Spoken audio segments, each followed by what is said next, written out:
What is up, everybody? New network. Still your favorite podcast, the Coast to Coast coming at you live on three for the first time. It's the first time that Sean and Sherrell and I have gotten together on three, but we're still brought to you by Johnny T-Shirt. We're still going to be the number one source for you for UNC basketball information and recruiting details. And I mentioned the on three move. Yes, we've moved the website, but same staff, same standard, just a new home. That's all it is. And on three is where we're at now. Better technology, innovation, familiar founders have set up on three as people that you may have heard of in the college sports website community. Just really was a great move for us to end up there, and hope you guys will check out the app. You will need to create a new account, a new subscription. Don't worry about that. There's some amazing deals going on right now to help make it worth your while. We'd like to think that being the standard bearer in covering UNC sports, that IC's coverage and inside information will be enough. We understand, times is hard, the economy being what it is. So check those out. If you're having issues with your new subscription, be sure that you check out support at On3. They'll take care of you. And of course, we as a staff, like Ben, myself, Sherrell, we're all here to answer questions if you have them. So just make sure that you guys are shooting questions if you have them. We just want to make sure this is a great user experience for you. We're happy with the new home and know that you guys will all be as well. So what's happening? Boys, glad you're here. Thanks for making time out of your busy schedules to bring the people what is they need. Y'all, first things first, it's been a little while since we did a show. We did two back-to-back, kind of broke schedule a little bit because we had some news to break. But here we sit, and I would like to kick us off with a little bit of news that I think has been dancing around the IC community. Luka in the sky with diamonds. Luka Bogavac has officially cleared the final hurdle to get to UNC and should be joining the team this week. Correct, Sherrell? I'm going to throw it to you and let you kind of elaborate on that process, the most up-to-date news there, and just get everybody up to speed as to what's going on with the last piece to the UNC puzzle.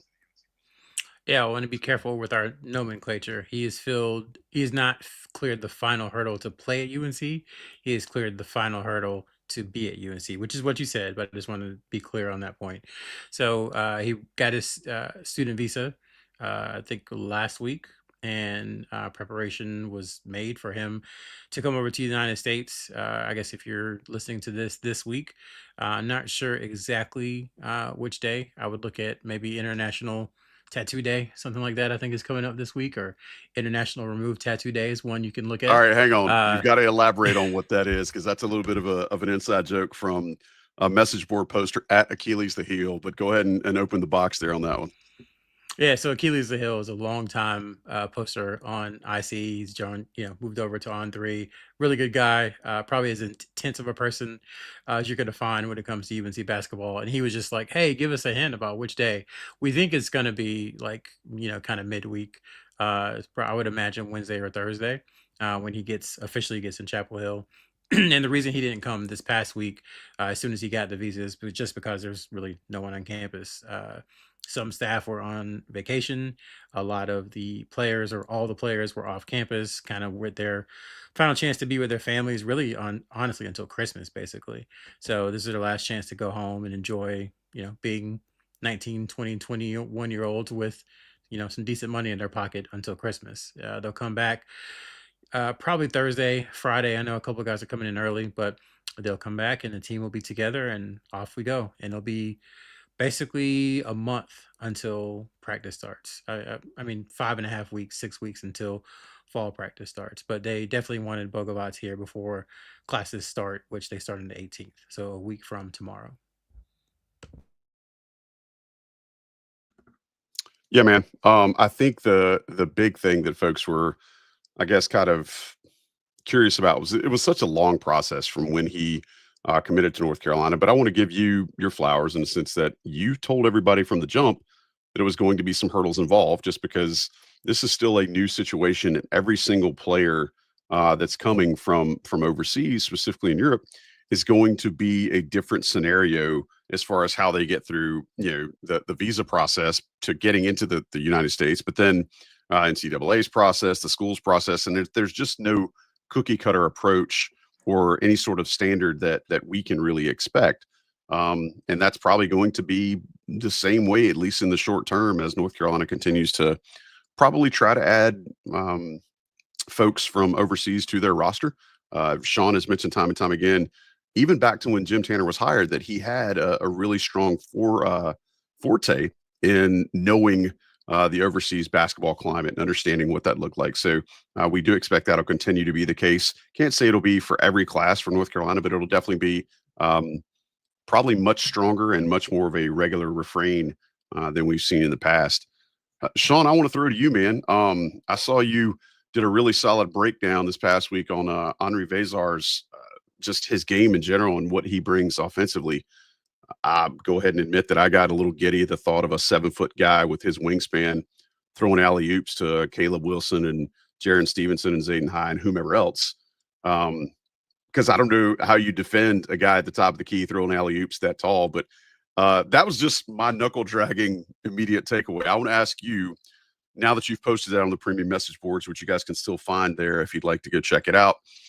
Sean, tell me what your biggest aha moment was when you were breaking down his game, maybe something that you didn't know ahead of time. And what do you think he probably will have as soon as the season starts that can help make North Carolina better? Well, I think it goes back, and I don't know, it might have been in June, we had this conversation on how would we, what type of offense would, if we were involved, run for UNC, or what would we like to see happen. And I think watching some more of that tape, especially in him in the pick and roll situations and short pick and rolls of what he can do. I think everybody was probably so scarred from last year where up until the very end, UNC would run a pick and roll and the defense could just focus on the guards that had the ball, and they didn't have to really think about anybody rolling to the basket or being a scoring threat, maybe a lob threat every now and then. But I think the main thing was just what he was able to do. And once again, for him last year, 11 to 12% assist rate. So nothing out of this world, but we're also talking about a seven footer. So I think him having the ability to catch it off of that short roll and be able to attack the basket, take one or two dribbles. If the defense comes up, now he can drop it off, throw an alley-oop to a cutter. So I think it goes to the larger point that with Trimble and Evans having their hands on the ball a lot, but maybe not having that Cadeau vision to say in terms of that passing ability, that here's somebody that can alleviate the pressure, can also kind of provide an ability to be utilized as that offensive spark. I think one of the things I saw commented on the message board post was, his usage rate is around 20. So he's not going to be a high usage rate guy. I could see it tweaking up a little bit. And it's right. You're not going to throw it to him in the low post. He only had, maybe 20, 25 possessions on the block. I would like to see him have some opportunities there, but he's not going to be a high usage guy that's going for 20 plus every game. But I do think just his ability to score, his ability to pass, and his IQ will hopefully lead this to a high caliber offense next season, or that would be kind of the best case scenario for that. What do you think maybe a secondary option of Veesaar being a post player might look like? And I say that, and let me see if I can clarify. It makes sense in my head, but if they're not starting the possession with him on that low block, what other ways can you see him becoming that inside presence, or at least becoming to where he's putting pressure on the defense from inside the paint?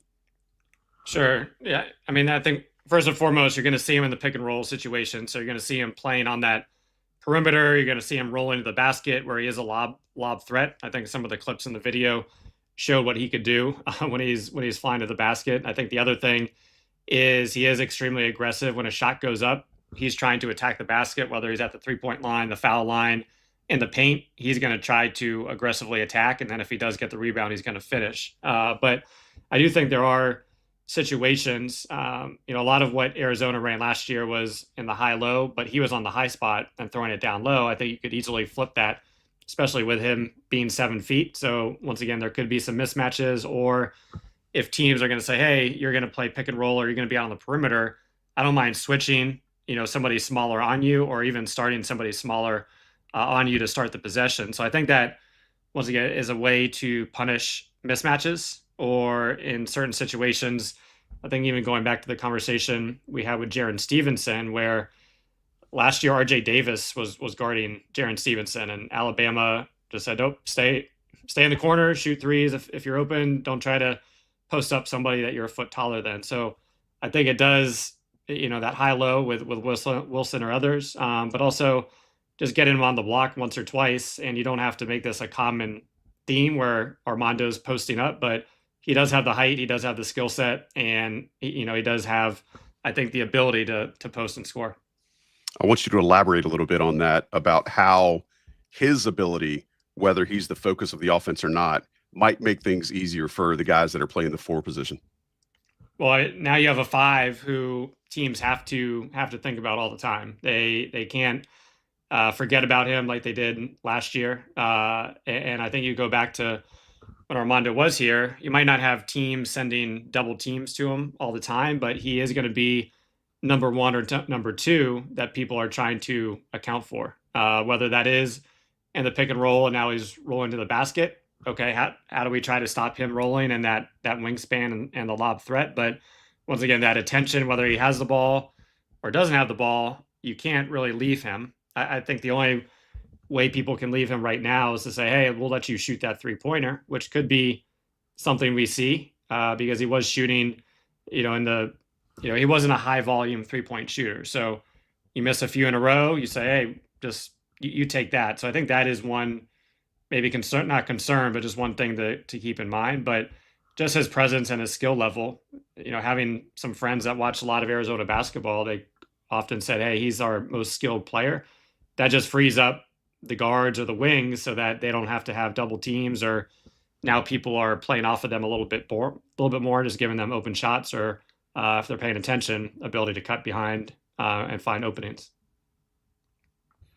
So maybe this isn't like breaking news or anything, but the people we talked to have come out of all the workouts and the scrimmages and everything, absolutely raving about Caleb Wilson. Just about his mentality, like how aggressive he is, how hard he plays, just some of the things that he can do. Again, not naming names, but like these are people who know basketball, and they're just like, hey, this kid is someone you need to watch out for, which, you would kind of expect for someone of his stature and ranking. Is not dissimilar to what we heard about Kobe White during that summer before he went from, a top 30 prospect into being a one and done. So I say all that to say is, like, Sean, how can Veesaar help Caleb Wilson? Because we're all presuming that Wilson and Veesaar will spend a lot of time together playing the 4 and the 5. I do think there'll be times where there's a good amount of Stevenson, Wilson, and Veesaar on the court together. But just those particular 2, how do you see what they do well working together? Because they're going to play a lot, like we said, at the 4 and 5 together. Yeah, and I don't think you're going to see Wilson be dominant in his post-up possessions, but I do think that can be a one-off type where you are operating in that high-low, especially if you have a smaller defender guarding him, or you're just trying to get him going. But I think it's more, we know for Caleb, hopefully over the year, I think he's gotten stronger, higher lift on his shot, so he will have the ability to hit threes. But I think we can probably say that's not going to be his go-to or his top strength. So I do think it's Veesaar's passing ability and his ability to get on the move. And I think almost, was listening to a lot of the Mind the Game with Steve Nash, and he'd always talk about this is jazz. So you have to read and react. And I do think that should be the case with how Wilson and Veesaar, in terms of just, once again, talking about that short roll, Veesaar taking even just a dribble or 2 and Wilson being able to react to that. Or once again, going back to that conversation we had in the summer, getting Wilson from that 3-point line on the move, so he has a little bit of momentum as he's attacking a closeout or attacking a defender. And I think the attention that was paid to Veesaar can open things up. And I mean, you could even see them maybe running a little pick and roll, but I think people will have to guard everybody straight up. There's not going to be really anybody you can help off of or really focus on. So I think that on the defensive side, teams will have to be paying attention and be sharp, which we know is hard to do for 30 seconds on a shot clock. So I'd say it was more just a lot of it's going to be his presence, but I do think that read and react for both of them can play a key into seeing both of them go into that. I'd say best case scenario. Sherrell, did Caleb Wilson ever play with anybody that was a traditional big? I mean, I know in high school it doesn't really happen, but thinking about, in any of his AAU teams, did he play with anybody that, he could have had experience working with a traditional five? Are you familiar with the last name Boozer? No, never heard of him. Yeah, he played with Cam Boozer his last couple of months of AAU with Knight Riders, your favorite team. Yes, let's go. So, and that is where I think it's interesting watching the Caleb Wilson kind of journey, because before that it was like, oh, this kid, you start hearing anybody who's 6'10" and can walk and chew gum at the same time is considered like Durant when they're in 9th or 10th grade. So he had that going on for a little bit, and then he started to grow, he started to get stronger. So it's like, oh, this kid can maybe play in the post some, he can be like a combo forward. But then when he went and played with Knight Riders, he became number 2 and number 3 option behind the Boozer brothers, and he was willing to accept that role. But when he did, it kind of, I think, leveled off some of the expectation for him, because it turned into the narrative around him was like, oh, well, he'll be high energy, guy who can finish in transition and dunk and block shots. But as far as skill is concerned, that kind of went out the window because he accepted that role. So I find it interesting that it's like that helped him as far as becoming a better player, as far as playing with good players and knowing what to do. But I think it helped his perception and hurt it at the same time, which to me is just interesting. But yes, he's played with a big who we think is going to come into the ACC and play really well in Boozer, and they played off of each other well. And I think that's why Knight Riders eventually won the Peach Jam that year. The Boozers kind of have won at every single level they've been at, and then when you add a piece like Caleb Wilson, halfway through the EYBL season, it was kind of inevitable. So I think he's got good experience. He knows what to look for. He knows kind of the pitfalls of playing with another big, especially someone like Boozer who does a lot of work on the block. And I think, Sherrell, just going back to your question, one of Veesaar's strengths is offensive rebounding, and with that offensive rebounding, finishing once he does get those rebounds. So I think having that almost lessens the pressure of needing to feed him over and over. So it does allow Veesaar or some of the wings or guards to, have their attempts, but Veesaar is coming to crash, and now you're getting, maybe 4 to 6 points off of that throughout the game, as well as some shot attempts. So I think just that focus and that aggressiveness he's shown on the offensive glass can definitely help. Once again, whether it's keeping the space or just those second shot opportunities for the team. So I want to get into something Sherrell mentioned a second ago with the team getting back onto campus, kind of getting the band back together, and in some cases getting the band together, because a lot of these guys are brand new faces and have yet to really be around. And as Hubert Davis always liked to say, this team is a different team. Well, that's kind of an understatement at this point.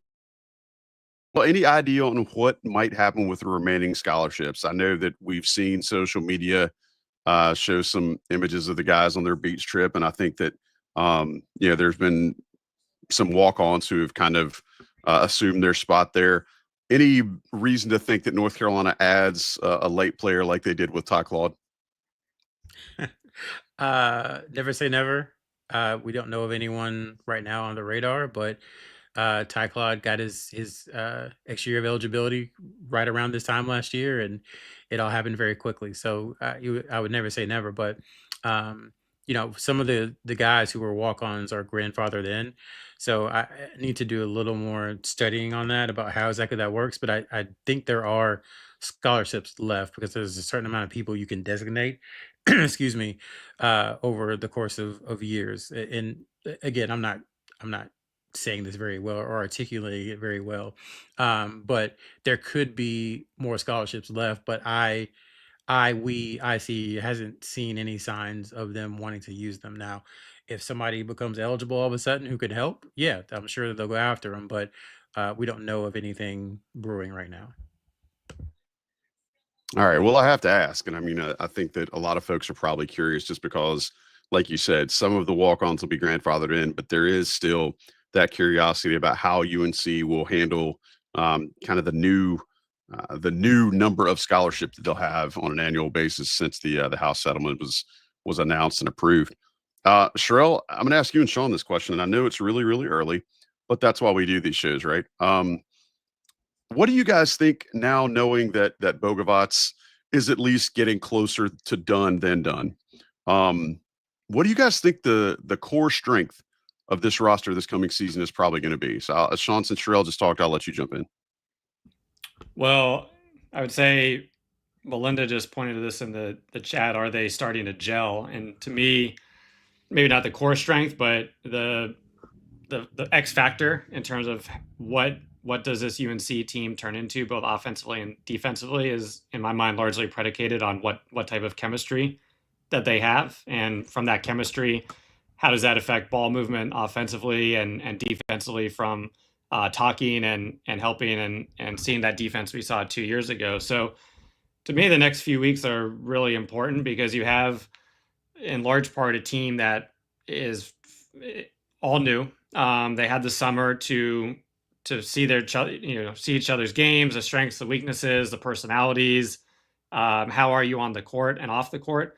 But now you have an Eastern European coming over who, by all, is a little older, should be a starter. So you have to integrate him into the team as well, in addition to the personality and culture standpoint. Who's probably never been to the U.S. And now he's on a college campus. So I do think the ability to integrate Luka in versus perhaps, treating him in an isolated situation or not gravitating towards him both on the court or off the court, to me is going to be hopefully the big factor that all the coaches and players can work through, because the chemistry, I think when you look at each player, there's a lot to like, but as we've talked about it a lot, each player has to make some type of jump for UNC to succeed both offensively and defensively.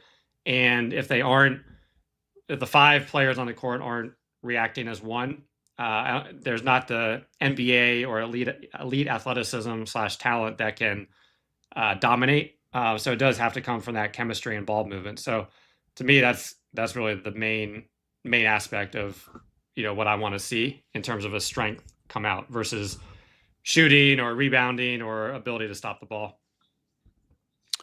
Sherrell, I'm asking you the same thing, but I see a lot of folks in the chat, and thanks to everybody who's joining us. If you are joining us later on a podcast and listening to it on your feed, hey, we're still glad you're here. Hate you miss us live, but we're glad you're working us into your rotation no matter what. Seeing some good things in the chat, Sherrell. Some folks have said height, strength, versatility. I want to ask you, Sherrell, what do you feel like the strength of this team is going to be? Or if you want to take a little side road, maybe you say what the identity of this team is.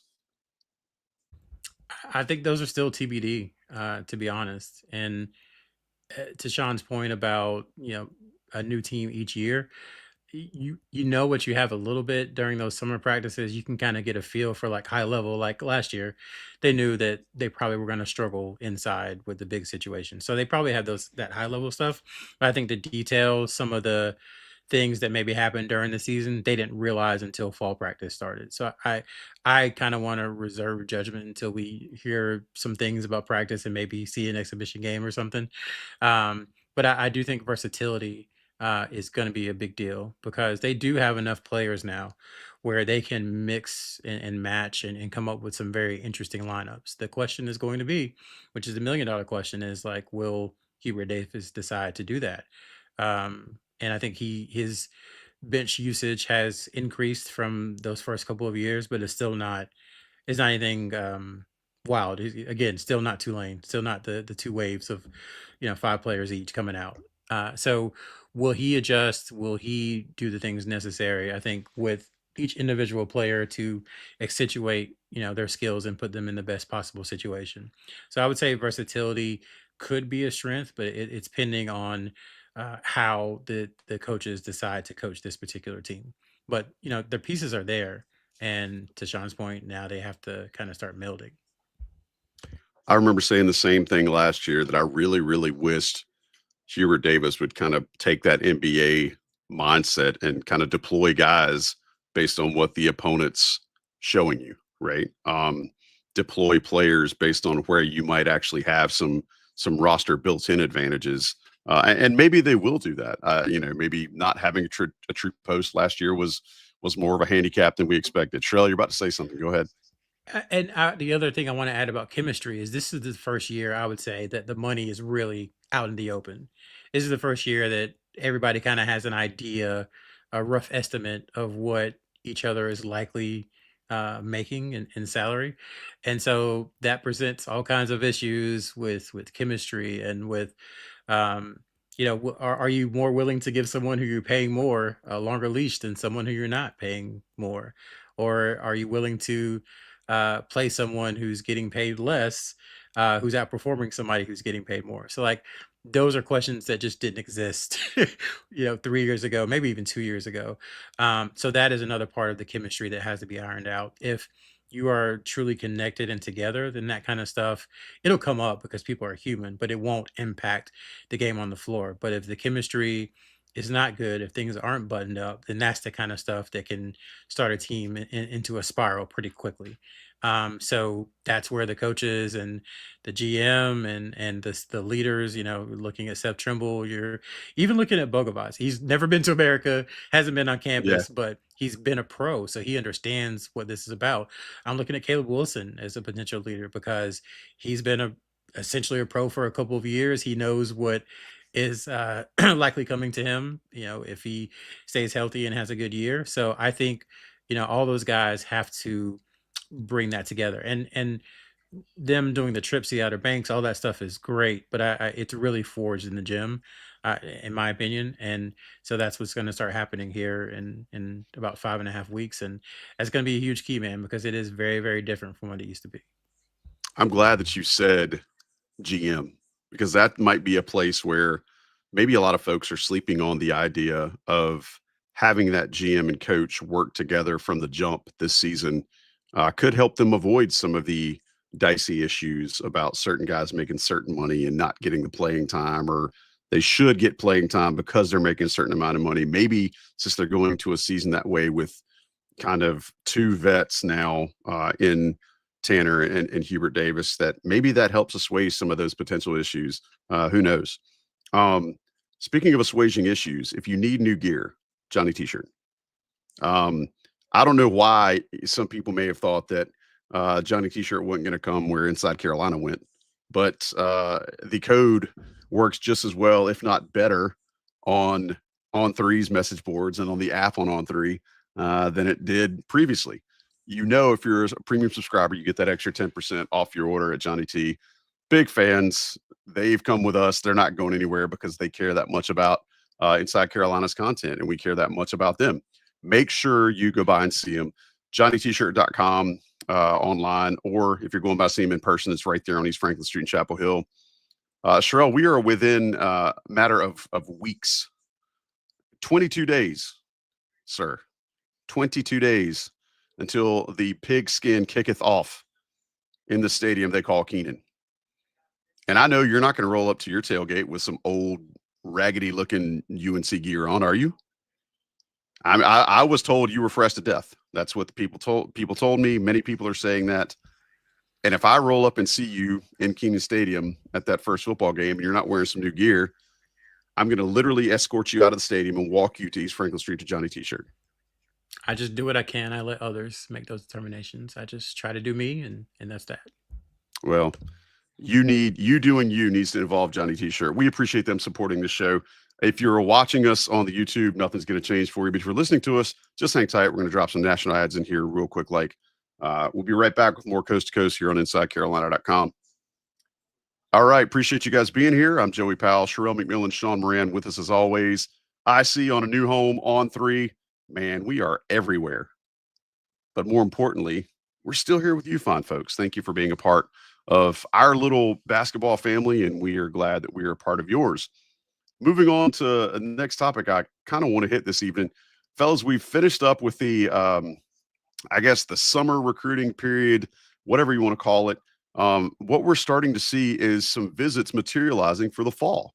And why is that a big deal? Well, I know UNC is doing things differently with regard to how they handle prep prospects with regard to the transfer portal taking up maybe a priority when they're doing roster construction. But they're still going to recruit high school kids. They're still going to bring high school kids in every year. That may look different, and there may be less of a priority. Who knows? But there is still a big deal around getting high school prospects on campus. Sherrell, let us know who we can expect to see visiting Chapel Hill in the coming days for some football weekends. Yeah, they've got a busy schedule coming up. And I think this change is really from the last couple of years. Last year was the first time I remember them having so many visits back to back to back. If you remember, Derek Dixon visited that for that first football game in September. And then they had visits, pretty much until the middle of October, maybe. Consecutive visits. There were a couple were canceled, a couple that were moved, but I guess this is kind of a new strategy. And a lot of guys, it's interesting, are scheduling 10, 11, 12 visits. Now, I think we all know from past experience that they will not take all 10, 11, 12, 15 Hang official on. visits over the Have you course of seen a 7 guy yet weeks. that's taken 10 or 12? I mean, again, I know that's new, but have you seen anybody yet that you think has taken that many? I think there was you asked, of course. If you hadn't asked, I could have told you, as my mom would say. But there was someone who did it because there was a point you can take them as juniors now. So I think there was someone who took maybe 3 or 4 as a junior, and then so like 4 or 5 as a senior. I can't recall exactly who it was, but most of the time it doesn't happen. Like if you want to set the over under, usually like 4.5 is kind of that would be a good line. Like you got to be takes early on 5. that list. Yeah, Fatigue yeah. definitely sets in. Right. For example, Isaiah Dennis, UNC's freshman, I think he had 9 official visits scheduled last year. He ended up taking 4 of them. There was a hurricane, a couple other ones, teams got commitments ahead of time, and then a couple other ones he just was no longer interested in the school.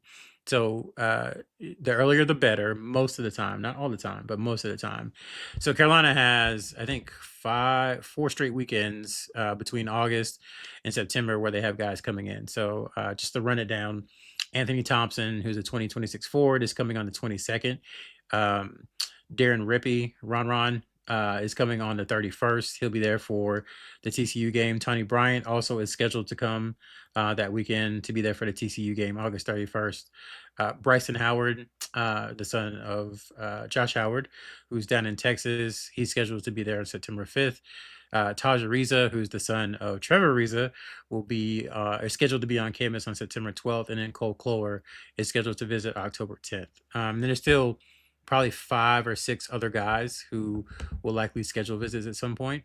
So that's kind of where things stand. They've got 6 guys already, visiting, and then another 5 or 6 who plan to visit. And most of these guys, I think, will sign in the November signing period. Maybe a couple wait until the spring, but going to be a lot of movement, a lot of visits, and you just kind of get them on campus and see what happens.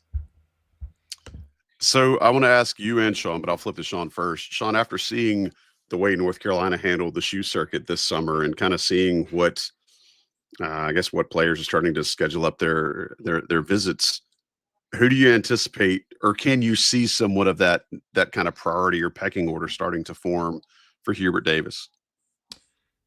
Good question. Sherrell would probably know better than I, but I think just from how the offers have been laid out in the 2026 class and the timing of how everything has been formulated from that Cole Clower, I think he was the first offer in the class. But then how it's spread out, I think you see Rippey and Thompson for guys that were offered back in the high school season.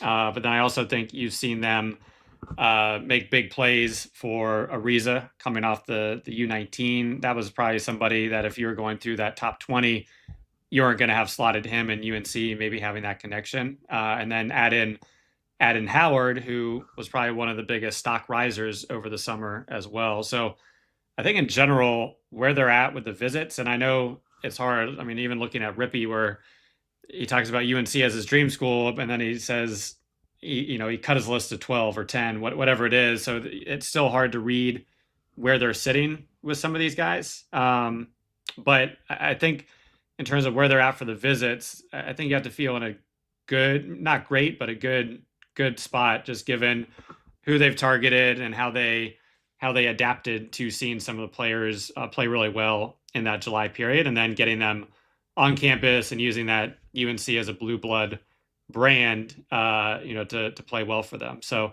now it'll come down to where are they in the pecking order. We know UNC likes to, hey, you're the top target, but if you're not, then we're on to the next in certain situations. So I know we talked about it a lot last year, but that September, probably realistically, maybe the October timeframe will be interesting, just seeing how everything starts to shake out and who really are those top 2, maybe 3 guys that they're targeting in this class.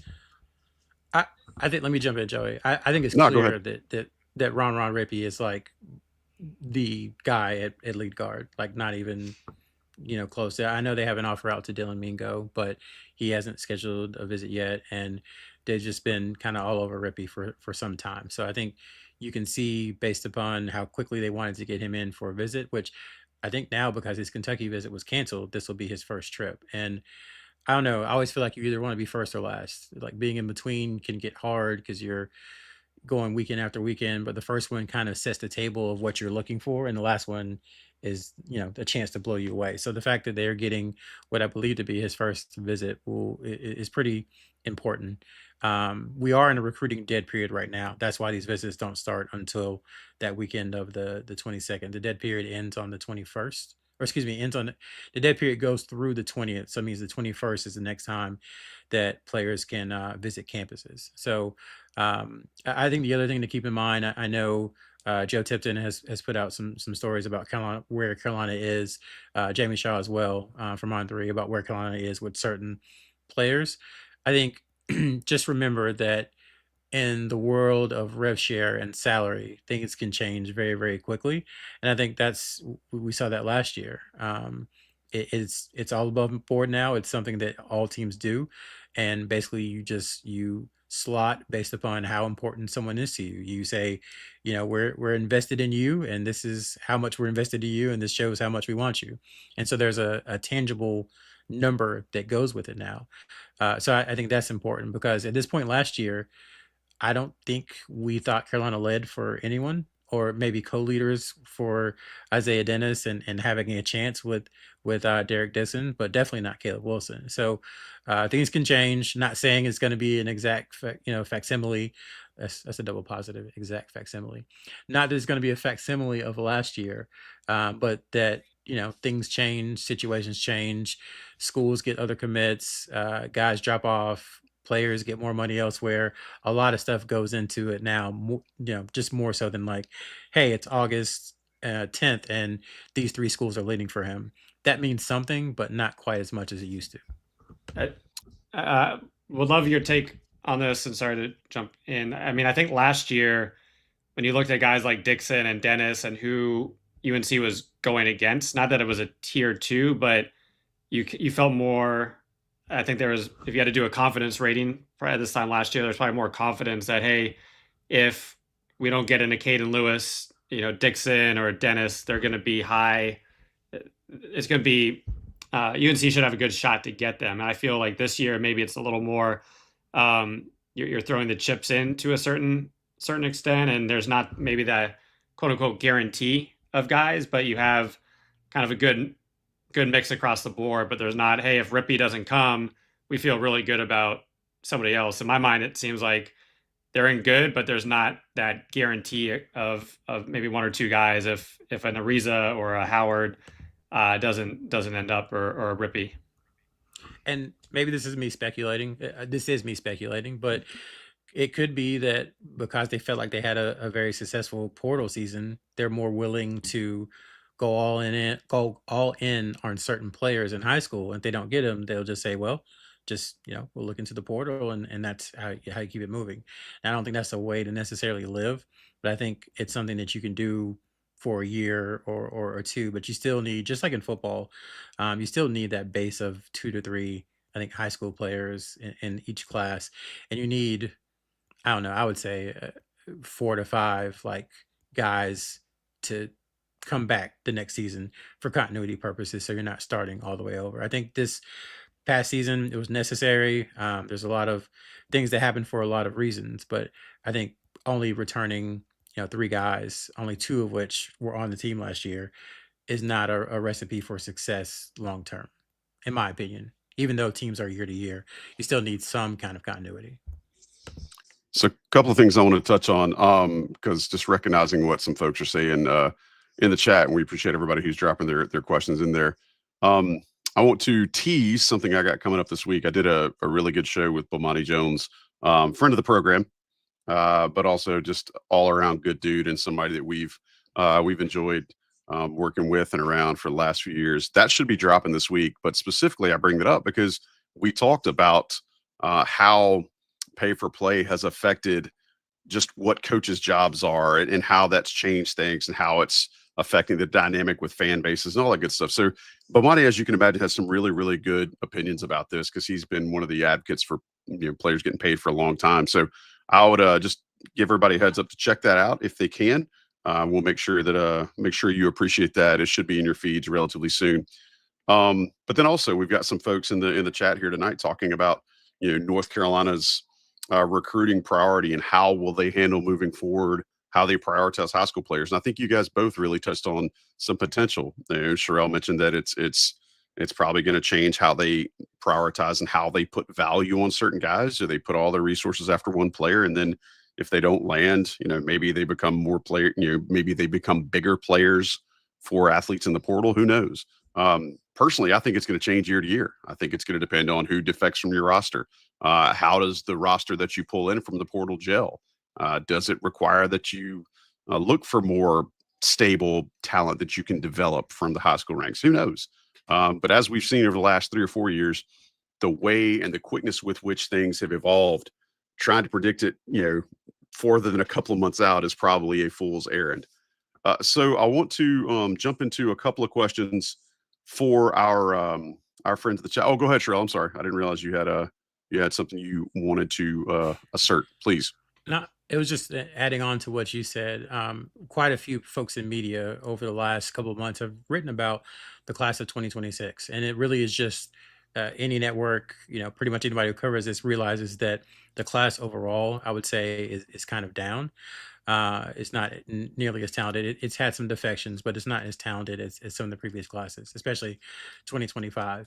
And I think Sean has made the point several times on here that it's like recruiting 5 stars now is probably more risky than it ever was, just because of the fact that if they're not quite ready, then they're going to go to you for a year and they're going to assume that you were the problem or that you didn't help them or whatever. And then they're going to be on to the next destination if they don't go to the NBA. So what I think some of the coaches are doing is they're targeting kind of a lower rated prospect. And I don't say that in, a negative way, just someone who's not ranked as high, and trying to lock that person in, thinking, hey, this person will be more likely to stay with my school for 2 years because they'll understand that they're not quite that upper echelon player. And then in year 2, they'll be just as good probably as the one and done who wasn't quite where they needed to be, or the top 10 guy who had some deficiencies or whatever. So I think that is going into the calculus too of how you prepare your budget. If you have a certain amount of money, you don't really want to spend it necessarily on guys who can't come in and contribute right away. So if they can't come in and contribute right away, then you don't want to be in a situation where you're targeting a top 10 guy with deficiencies, paying him like a top 10 guy who doesn't have deficiencies, and then they get upset with you, when it doesn't work out the way it's supposed to work out. So I think that's why there's a lot of people, to Sean's point again, who are recruiting the same guys, those same 8 or 9 schools recruiting the same guys, ranked 20, 25, 30, 35, something like that, because they think they can get them for a couple of years versus 1 year. And that's when you really see the advantages, in that year 2, because there truly aren't nearly as many first year difference makers like there were in 2025. So, Sherrell, I did not mean to put that question up like the wrap it up button, but I was a little quick on the trigger with that. But I do want to get to some questions before we get out of here. From our guy Bart Watts, appreciate him. Our guy, that was my first our guy of the fall season, wasn't it? Does this officially count or no? No, because practice hadn't started. Anyway, Bart Watts with a question. Obviously, Bison have the wrong lenses on He wants to know, why is UNC's brand on the recruiting trail off now? So Sherrell, I would ask you, is UNC's brand off? And if it is it just the fact that, people are uncertain about Hubert Davis's future, or North Carolina just needs more wins, or is it money related, or is it all of it? It's off from all-time highs, I would say. It's definitely not Roy Williams in 2008 when he could just get whomever he wanted. It's not, frankly, Roy Williams in 2012 when he could get whoever he wanted. It's still very strong, still among the best in the country. It's just not what Carolina fans are traditionally used to, having, essentially 70 years now of kind of sustained excellence. I think the reason for that is what Joey said. It's a combination of things. They haven't won enough over the last 6 or 7 years, let's be honest. They've had a couple of good years, but they just haven't won enough commensurate to other schools. I think before this year, I don't know how fully invested they were in doing all the things that were necessary in this day and age to secure talent, aka money. That's what that means. A long way of saying money. And then they do have, I don't want to say a pro problem, but they do have a perception that is out there, and people can ignore it if they want, but it's out there.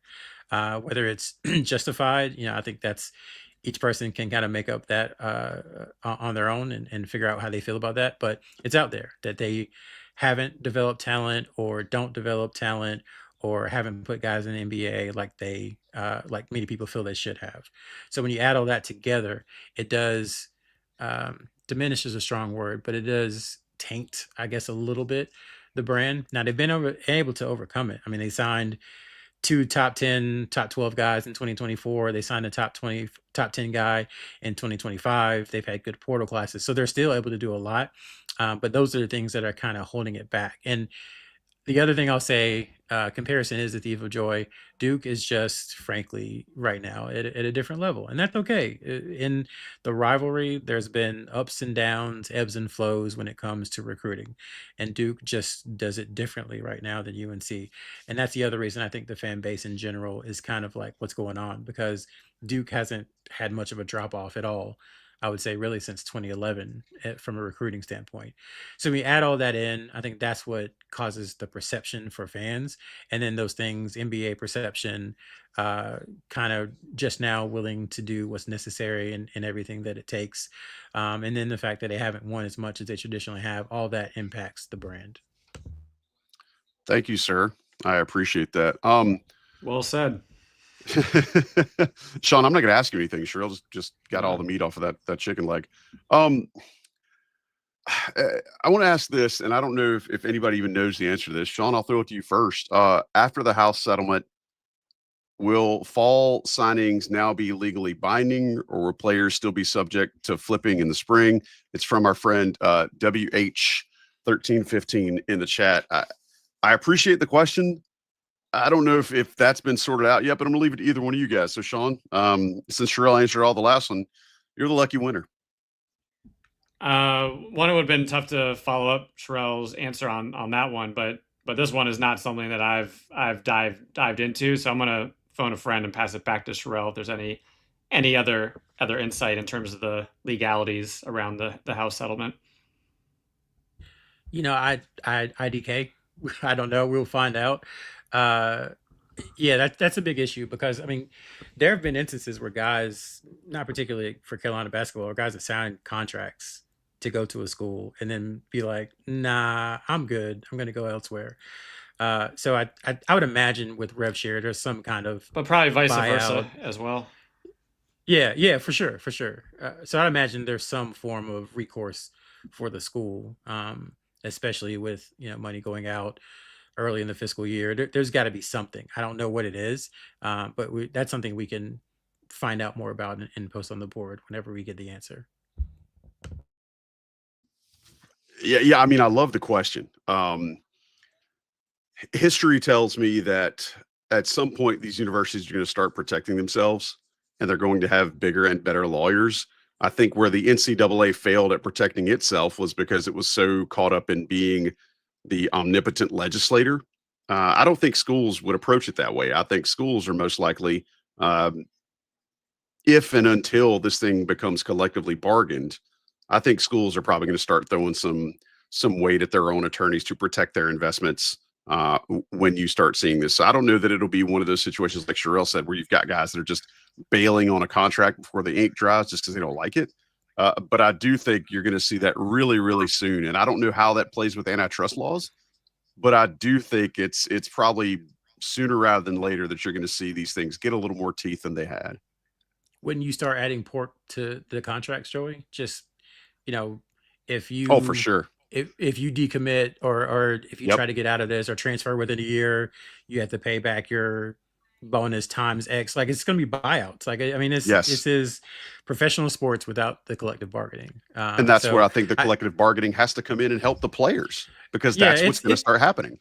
yeah, it's going to happen. It's just everybody's going to, there's so much money for so many people in this that there are a lot of, there's precedent for this in so many other industries where you see what's coming and you know it's coming. Let's take newspapers, for example. You know what's coming is crystal clear, but because of the, you're stuck to how it's always been done and you want that last bit of power, people are going to be kicking and dragging down the Yeah. street before collective bargaining happens. So it's going to take longer than it should, but it's inevitable. Yeah, it's again, I think if you watch who the power players are, right? These things always seem to vacillate. It went to, for a long time, the schools in the NCAA had all of the power, and now it's kind of vacillated 180 degrees the other way. They usually shake out, but usually the money will win out in the end. And I think what you're seeing here is now that schools are on the hook for contracts that are going to probably be somewhat out in the open, at least more open than they were. They may not be public, but they'll be subject to scrutiny. And now as you're starting to go ahead, Sean. Sorry, I was just going to say, going back to probably the early spring, late winter time, I'm always talking about how college basketball is international basketball in terms of the rules and regulations, now just with much higher salaries. But I mean, it's still behind, in some regards, where you sign a player all summer and then you get to training camp and you're like, injury is one thing, but then you have guys that are not materializing as you would think, and it's nope. Hey, yeah, we signed you, but whether it's a buyout or just cutting you or whatever it is. So just think, you get somebody on campus, school starts in August, September, and you say, nope, on to the next one. And there's more of a revolving door. So, there's still some craziness to come in before the collective bargaining or, before this turns more into the NBA of staying in the wild, wild west to in that regard. But that goes to the player protection part that I was mentioning a second ago. There was a guy on North Carolina's team last year that if fans had their way, he would have been cut. Who knows? Maybe the coaching staff wanted to cut him. I don't know. But considering that things are fully kind of in that junior professional world now, I agree wholeheartedly, Sean. I think you're onto something. Guys, this has been fun. I appreciate everybody who got their questions in tonight.